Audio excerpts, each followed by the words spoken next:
I'm Lit Roots. Forget cheap imitations. I'm the real Lit Roots, and I'm going to show you how to save hundreds on your next flight. Let's go!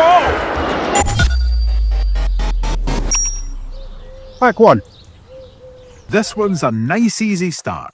The first hack?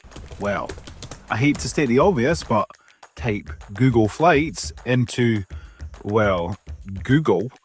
Then, once you're on the Google Flights page, hit the Explore button to start the adventure. Congratulations. You've already beaten the guy who spent 8 hours circling Skyscanner and booked diddly squat nada. Wow. I'm getting so emotional at how proud you have made me. Okay, next. Hack 2. Now it's time to take your flight search game to the next level. As before, hit Explore. This hack's all about stacking the odds in your favour. You're basically multiplying your chances of finding a cheap deal by giving yourself more routes to choose from. So how do we do that? Well, rather than just go from point A to point B like a normal person, no, we're going to go Airline Rogue. Instead of locking in one departure airport, chuck in any airport you're willing to crawl to if the price is right. I'll be focusing on UK flights to Japan, but you could literally do this to anywhere. I'm talking New York, London, Grimsby, all over the world. It will apply to wherever you want to go. You'll find cheap flights. Okay, so now it's time to walk through it on Google Flights.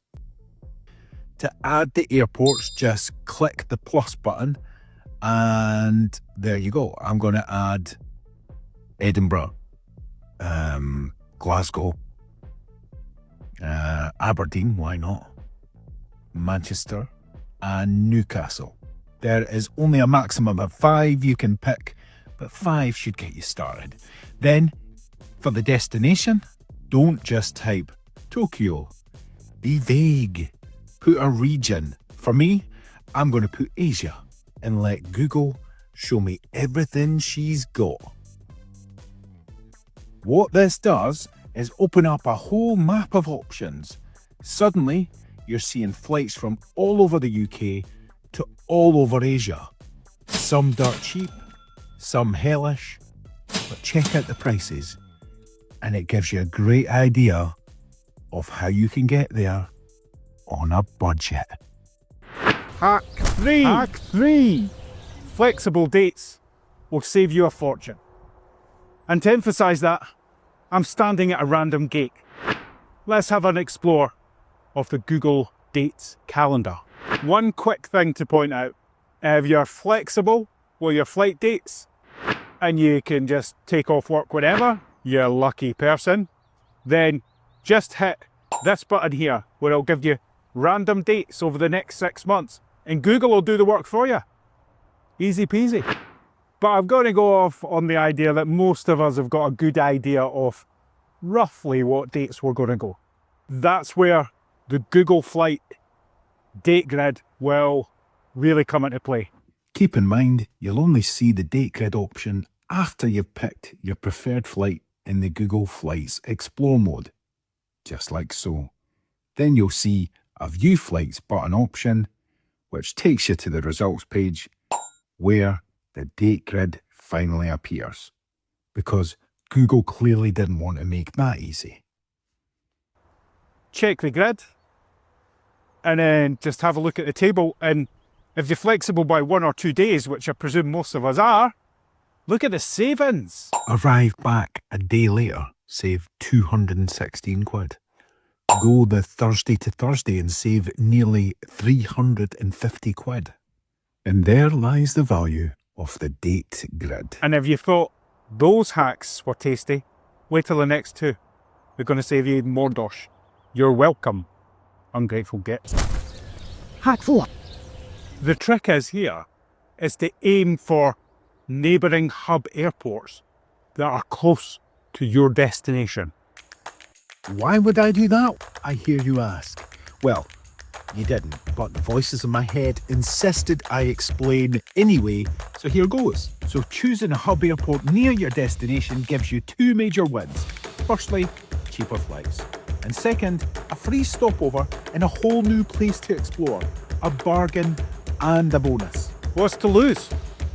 And before you start screaming at YouTube saying, but I still need return flights from the hub airport.